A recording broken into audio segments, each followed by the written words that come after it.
Assalamualaikum warahmatullahi wabarakatuh. Alhamdulillah pada hari ini Selasa tanggal 17 November tahun 2020 saya Eko Setiawan Oktober Nadi, mahasiswa PBG Daljab Angkatan 1 Program Studi Bahasa Indonesia FKIP Untan akan melaksanakan praktik pembelajaran daring dalam rangka memenuhi tugas ujian kinerja PBG Daljab tahun 2020. Berikut pembelajaran yang akan saya lakukan. Terima kasih.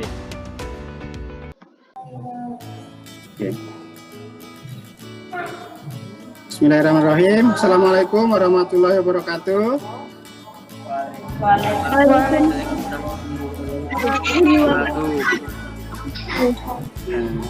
Selamat pagi anak-anak. Pagi. Pagi Pak. Alhamdulillah. Bagaimana kabarnya kalian hari ini?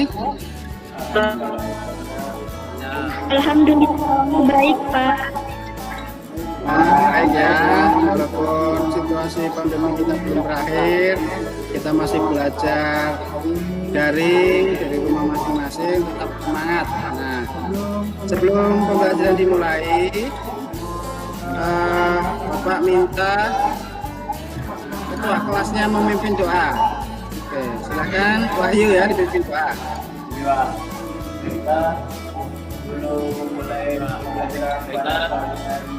mulai pembelajaran pada agama dan ibadah.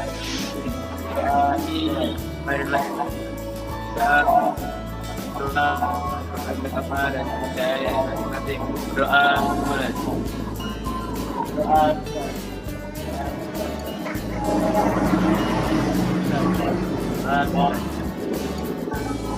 Ya, terima kasih. Yang hari ini tidak masuk siapa ya?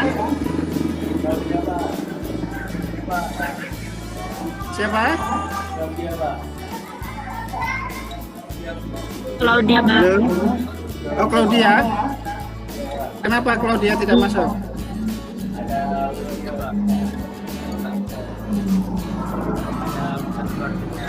Oh iya, dia ya. Mudah-mudahan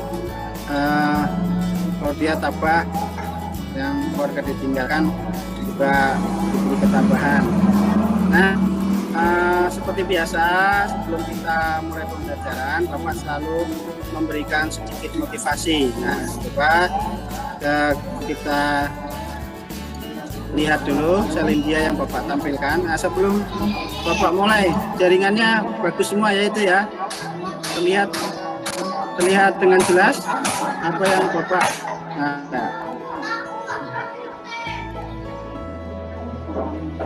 Lumayan Pak.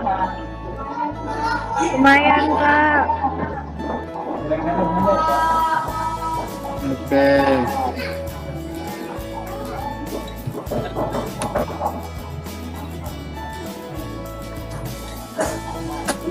Nah, terlihat itu Salindia yang Bapak tampilkan.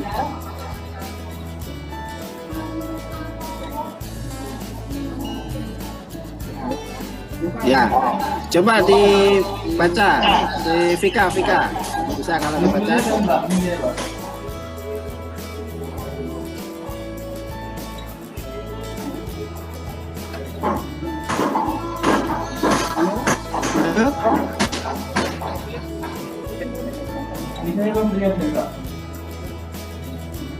Tidak terlihat ya? Belum Pak. Coba yang terlihat dibaca di Dila apa baca coba. Belajar adalah harta karun yang akan mengikuti kemanapun pemiliknya. Iya. Nah, motivasi hari ini itu ya. Jadi belajar adalah harta karun yang akan mengikuti kemanapun pemiliknya. Kita sebagai manusia itu apabila menumpuk harta karun, ya, menumpuk harta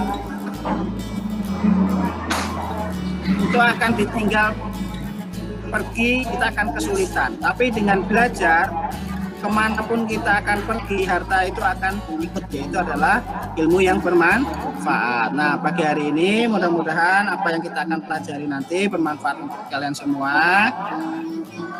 Pembelajaran hari ini itu berkaitan dengan teks prosedur. Sebelum Bapak memasuki materi, masih ingat pembelajaran minggu lalu tentang apa? Pengertian teks prosedur, struktur, nama kaidah kebahasaan. Oh iya, pengertian teks prosedur ya. Nah, coba yang laki-laki, Sitik, bisa menjelaskan tidak apa itu teks prosedur?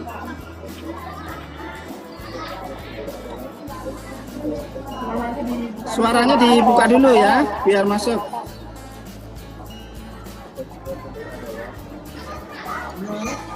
Halo.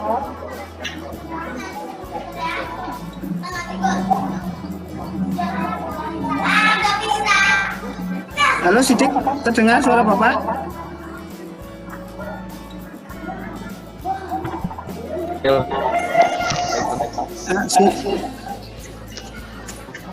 Apa itu teks prosedur? Masih ingat?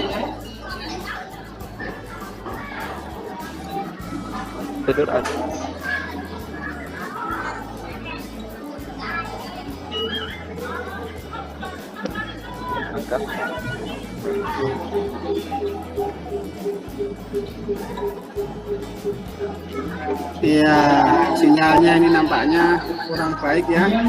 Jadi suara Sidik Bapak tidak bisa mendengarkan dengan baik ini. Wahyu ya, coba Wahyu. Contoh teks prosedur apa? Salah satunya.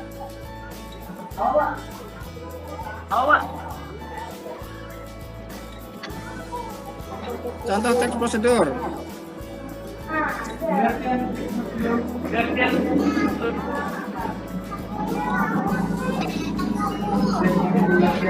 Ya, pengertiannya tadi kan Sidik sudah sampaikan, yaitu teks yang berisi tentang cara atau membuat atau cara melakukan sesuatu. Nah, contohnya melakukan atau membuat apa? Ayo. melakukan pengamatan, melakukan cara dan tindakan. Oke. Nah, sudah pernah membuat layang-layang? Sudah. Ya, nah itu juga salah satu ketika dibuat teks itu bisa masuk dalam jenis teks prosedur. Nah, pada pagi hari ini kita akan melanjutkan materi tentang teks prosedur, tapi berkaitan dengan struktur dan kebahasaannya. Nah, ini Bapak akan tampilkan ya pembelajaran hari ini. Ya. Yaitu tentang KD 3.6 dan KD 4.6. Nah, itu. Nah, tujuan pembelajarannya adalah coba dibaca salah satu tujuan pembelajaran hari ini. Yang bisa melihat tampilannya boleh dibacakan. Setelah mengikuti pembelajaran menggunakan pembelajaran problem bahan dan diskusi dengan metode literasi dan presentasi dengan menunjukkan juga menyadari kebesaran dan berani mendapat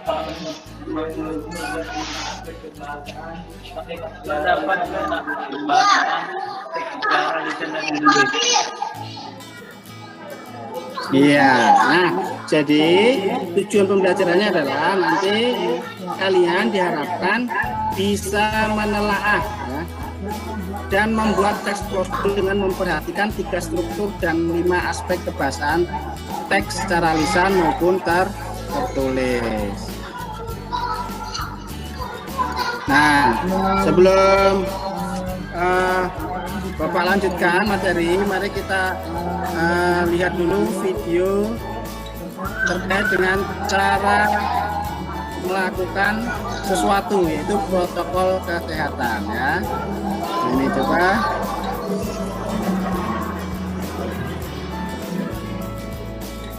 Kita simak bersama-sama.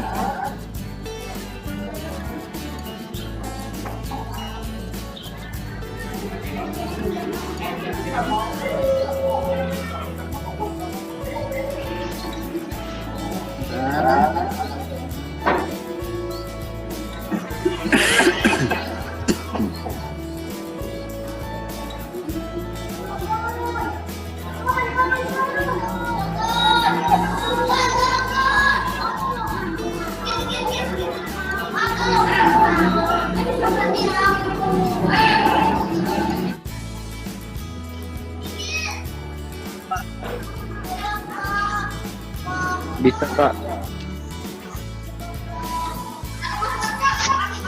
Terdengar ya?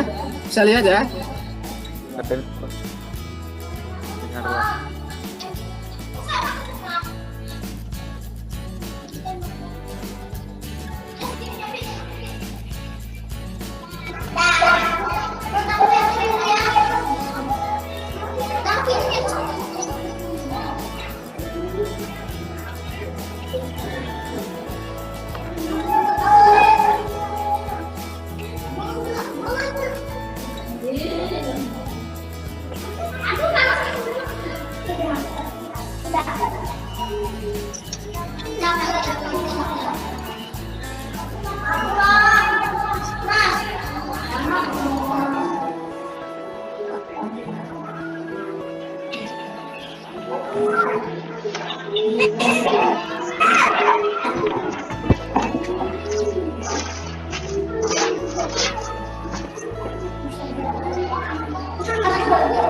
Ya.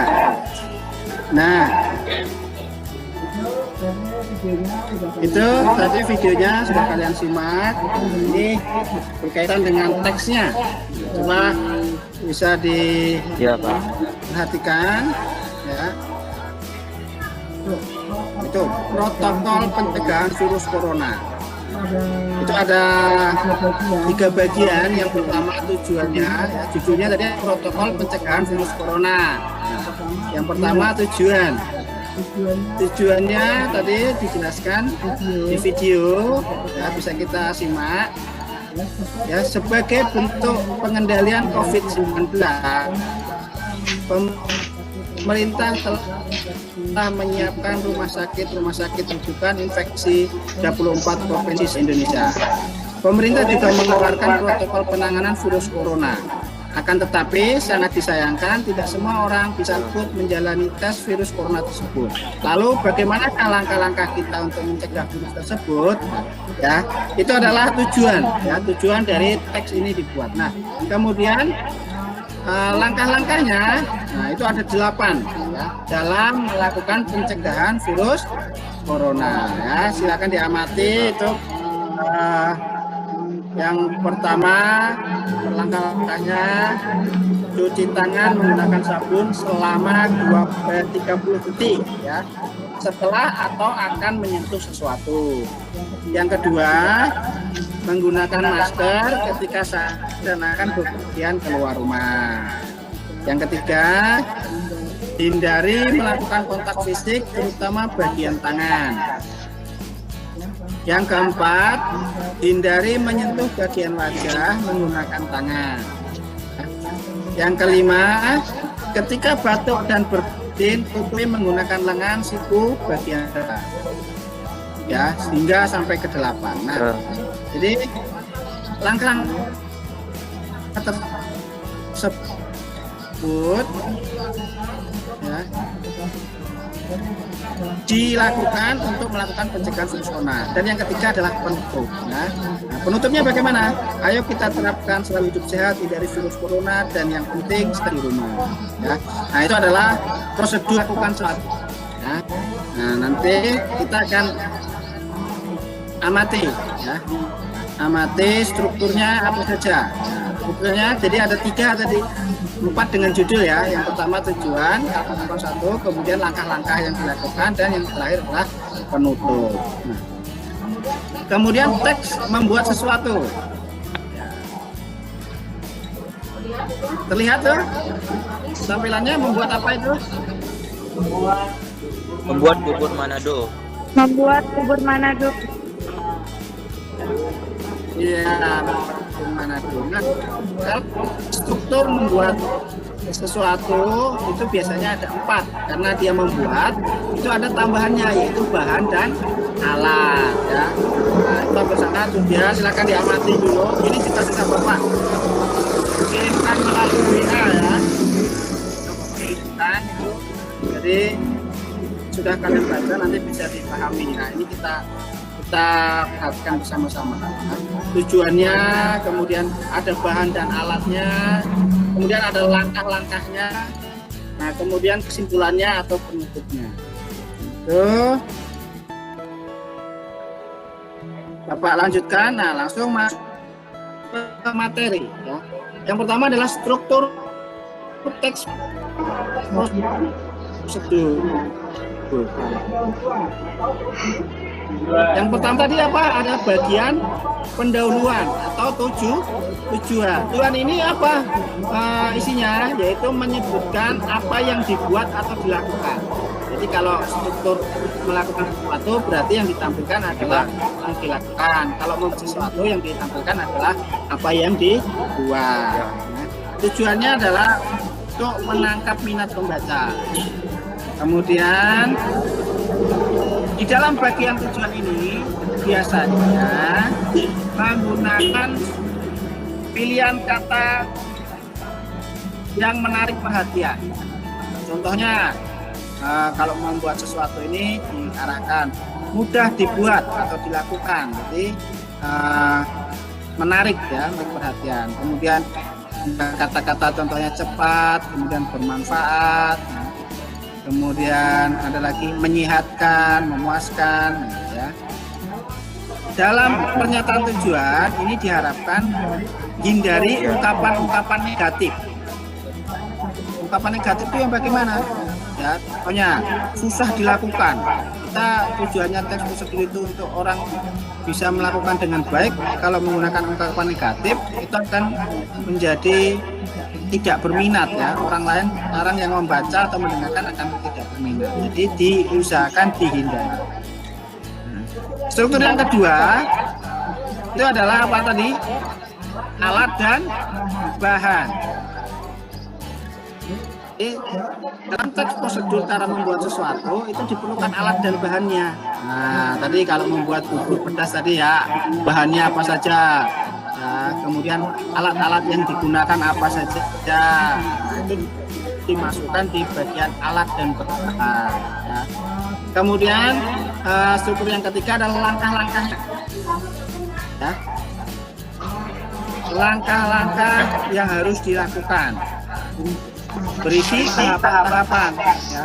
Nah, ini dalam tahapan-tahapan atau langkah-langkah teks prosedur itu harus memuat urutan kronologis, yaitu yang perlu diperhatikan berkaitan dengan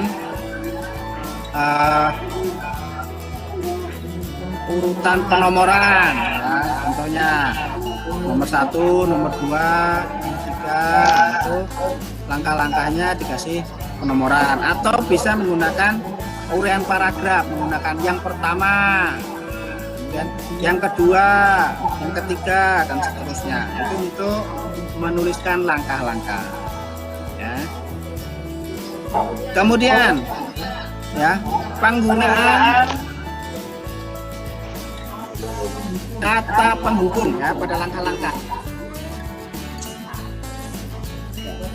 pada kata penghubung, pada langkah-langkah itu juga biasanya menggunakan kata penghubung.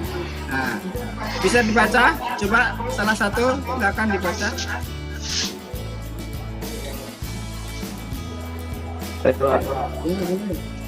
Ya, Penggunaan kata penghubung angka. Satu, menyatakan waktu. Kemudian ketika, sebelum, sementara. Sesudah itu. Dua, menyatakan tujuan. Supaya, untuk, agar. Contohnya, untuk mencapai hasil terbaik panggang dengan api kecil ketika sebelum iya. pertama, kedua, dan ketiga. Iya. Nah, itu ya. Jadi pada struktur yang kedua itu menggunakan kata penghubung pada langkah-langkahnya. Ya. Contohnya tadi apa? Kalau menyatakan waktu menggunakan kata kemudian menyatakan tujuan itu menggunakan kata supaya, agar, contohnya apa? Supaya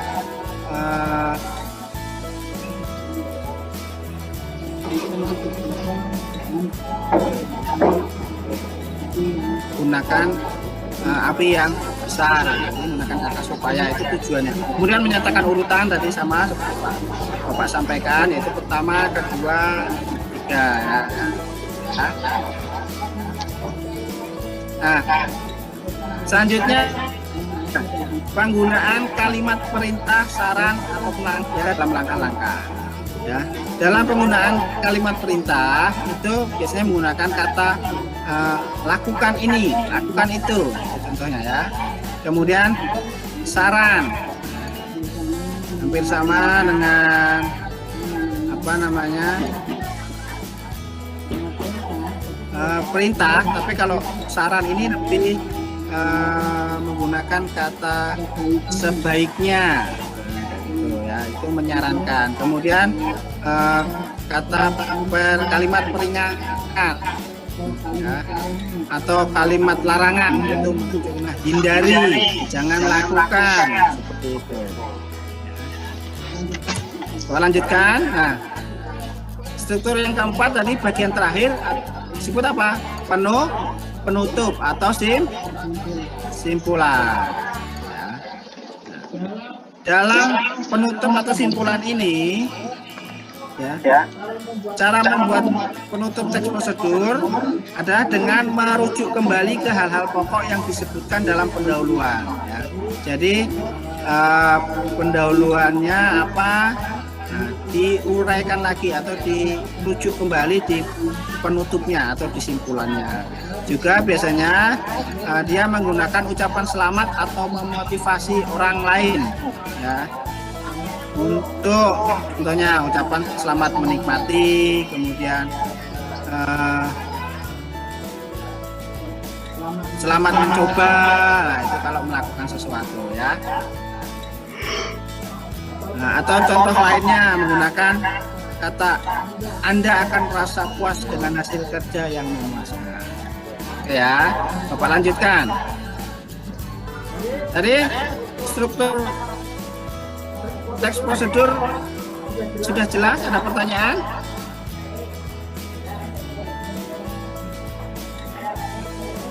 Coba Pak. Halo? Pak. Ya. Jadi struktur Jelas. teks bahasa ya, dengar ya. Ada berapa tadi struktur teks bahasa struktur teks prosedur ada berapa? Ada 4.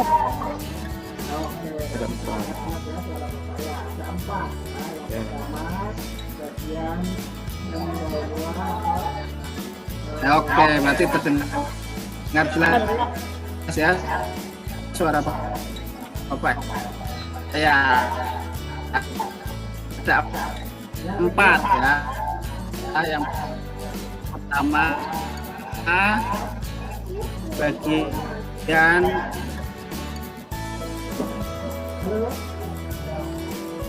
pendahuluan Suara Bapak masih terdengar ya? Masih Pak, masih Pak. Oke ya. Takutnya sinyalnya putus ini kita. Ya. Bapak lanjutkan. Ya. Yang berikutnya adalah agak putus ya. Ya. Itu aspek kebahasaan teks prosedur. Nah, dalam teks prosedur, ya, itu biasanya menggunakan kalimat perintah. Tadi sudah Bapak singgung tadi ya, sedikit di langkah-langkah tadi sudah ada. Ya. Jadi aspek kebahasaan yang pertama itu menggunakan kalimat perintah. Ya, contoh ciri-ciri kalimat perintah seperti apa? Dia menggunakan intonasi naik, ya.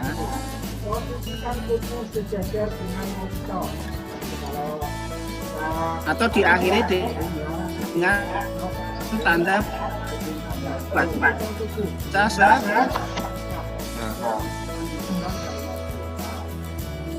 seru.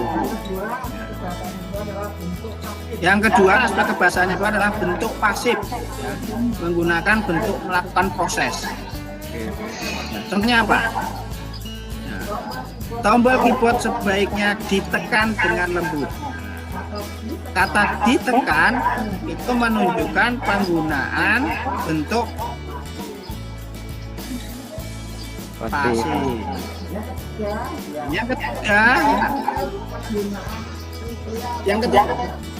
penggunaan kriteria atau batasan. Nah, jadi dalam teks harus ada batasannya. Kenapa? Hal ini digunakan supaya jelas.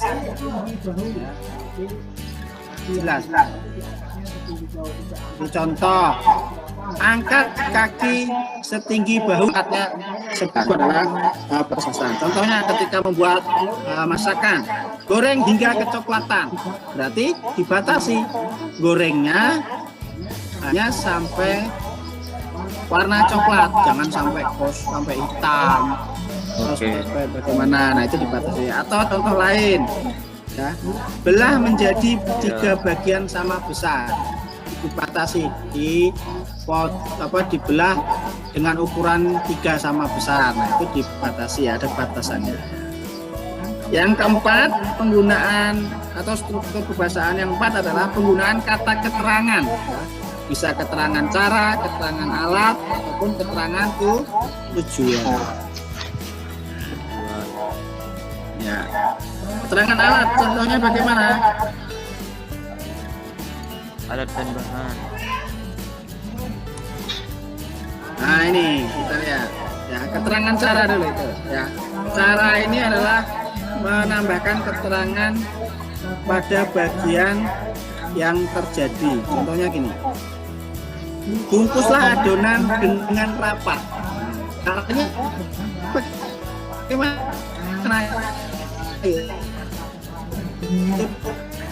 Dengan rapat menggunakan contohnya secara tali rapi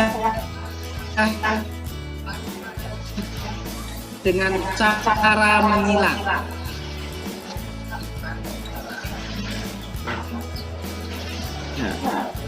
Yang kedua menggunakan keterangan alat. Ya. Contohnya apa itu? Contohnya, para penebang kayu itu menebang pohon dengan gergaji mesin. Iya, ya, dengan menggunakan gergaji mesin. Nah, itu adalah alat yang digunakan, ya. Ya, Bapak lanjutkan yang ketiga, keterangan tujuan. Nah, ini biasanya menggunakan kata supaya, agar. Nah, ini tadi malam jangan terlalu panas agar tidak merusak kain.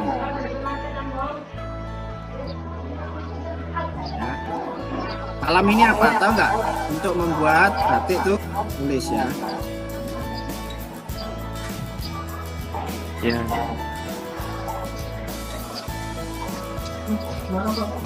Suara Bapak masih terdengar? Iya, Pak. Masih, Pak. Ya, oke.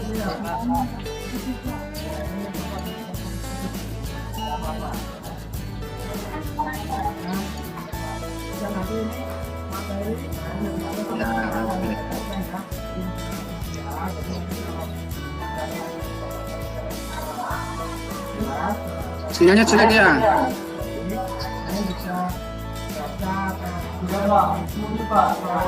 Ya ini Bapak putus di sini, tidak apa-apa. Oke. Ya.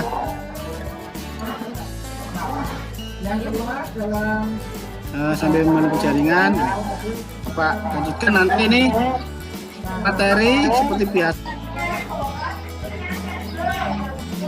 Sudah nyambung lagi ya? Ya, Pak. Ya, Pak. Ya Bapak jelek ini. Silakan kelompok 1 mempresentasikan. Siapa yang mau membacakan nanti presentasinya?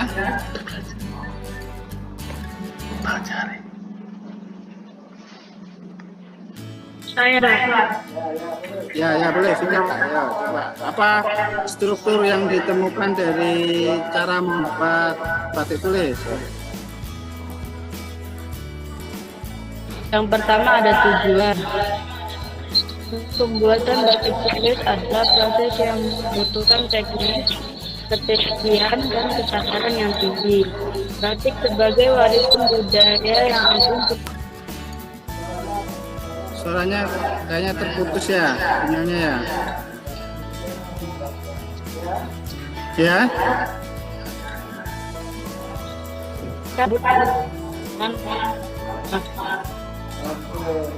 oke. Nampaknya terputus itu. Lanjut, Pak. Oke. Nah, nggak apa-apa ya. Silahkan nanti itu dilanjutkan, dikirim di grup WA ya. Karena memang secara tatap maya langsung ini memang kita situasi kondisinya memang tidak memungkinkan karena kendala jaringan. Nah, sebelum kita lanjutkan untuk mengerjakan penilaian, nanti linknya Bapak akan bagikan ke WA ya untuk penilaian hariannya, penilaian secara daring ke Google Form. Jangan lupa dikerjakan paling lambat nanti jam 12 harus sudah dikumpulkan ya. Karena untuk mengetahui kalian sudah memahami materi ini atau belum. Ya. Jadi sebelum kita akhiri, mari kita simpulkan kegiatan pembelajaran hari ini. Silakan salah satu ada yang bisa menyimpulkan apa yang sudah dipelajari hari ini. Boleh yang laki-laki.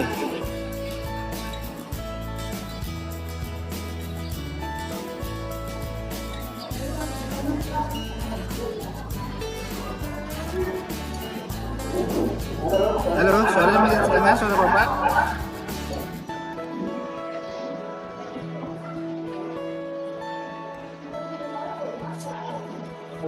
Halo? Ya, Pak. Nah, oke. Kalau terdengar, coba salah satu bukan apa yang sudah kalian pelajari hari ini.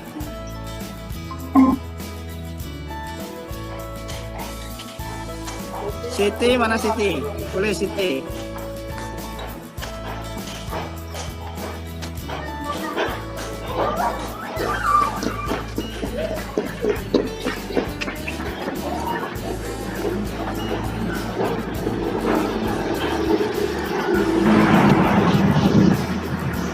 Struktur dan kebahasaannya, Pak.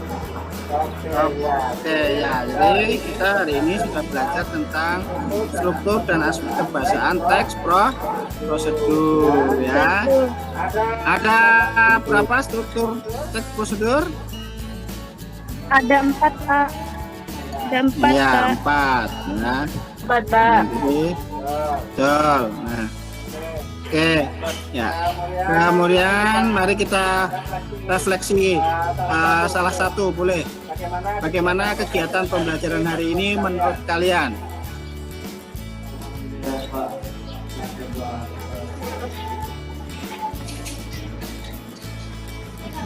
Halo. Halo.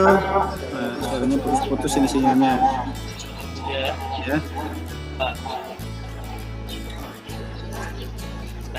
Oke.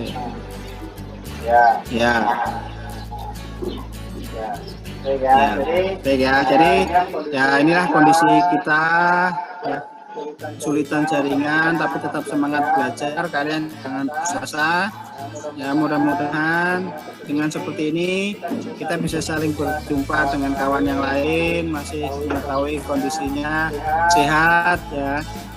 Pembelajaran bisa berjalan walaupun kalian tidak bisa ke sekolah.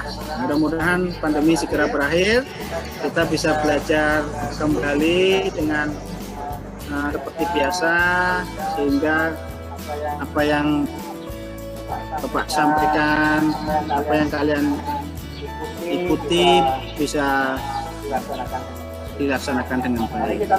Mari kita tutup pembelajaran hari ini dengan berdoa. Silakan kelas dipimpin doa ya. Baiklah, kita dengan pada hari ini marilah kita berdoa mulai.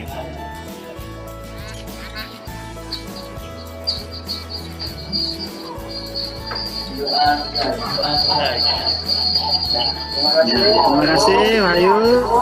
Terima kasih anak-anak sekalian, tetap semangat ya. Bapak akhiri sampai sini. Jangan lupa tugasnya dikumpulkan ya, dikerjakan yang Google Form, dan hasil presentasinya tadi dikirim ke WA. Ya, Bapak akhiri. Sekian. Selamat pagi. Assalamualaikum warahmatullahi wabarakatuh. Waalaikumsalam warahmatullahi wabarakatuh.